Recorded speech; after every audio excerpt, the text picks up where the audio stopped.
नमस्कार मंडळी, श्री स्वामी समर्थ. बघा मंडळी, आषाढ महिना संपत आलेला आहे आणि आषाढ महिना संपण्यापूर्वी तुम्हाला एक गोष्ट करायची आहे.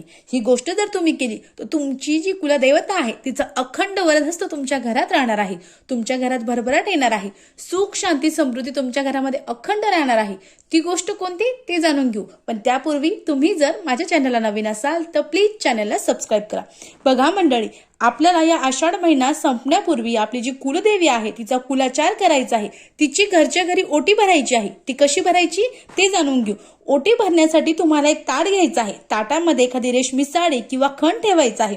त्यावर तुम्हाला पाण्याने भरलेला एक नारळ ठेवायचा आहे. त्यावर तुम्हाला थोडेसे तांदूळ टाकायचे आहे. त्याच प्रकारे जे शृंगाराचं साहित्य असतं ते देवीसाठी तुम्हाला ठेवायचं आहे. यासोबत देवीसाठी गजरा वेणी सुद्धा तुम्हाला त्यात टाकायचं आहे.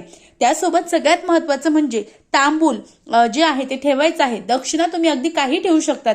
यासोबत तुम्हाला घरच्या घरी जी आपली कुलदेवता आहे तिला घरच्या घरी ओटी भरायची आहे. मग कशी भरायची? तर घरच्या घरी आपली जिथं ती कुलदेवता आहे देवघरामध्ये तिथं बसायचं आहे. खाली आसन घ्यायचं आहे. अगरबत्ती लावायची आहे. दिवा लावायचा आहे. त्यानंतर तुम्हाला देवीला प्रथम हळदी कुंकू अर्पण करायचं आहे. स्वतः हळदी कुंकू लावायचं आहे आणि 3 वेळा जे ताट आहे ते आपल्याला देवीपर्यंत न्यायचं आहे. यानंतर खाली ठेवायचं आहे. असं केल्याने देवीच्या ज्या सात्विक लहरी यामध्ये सामावत असतात.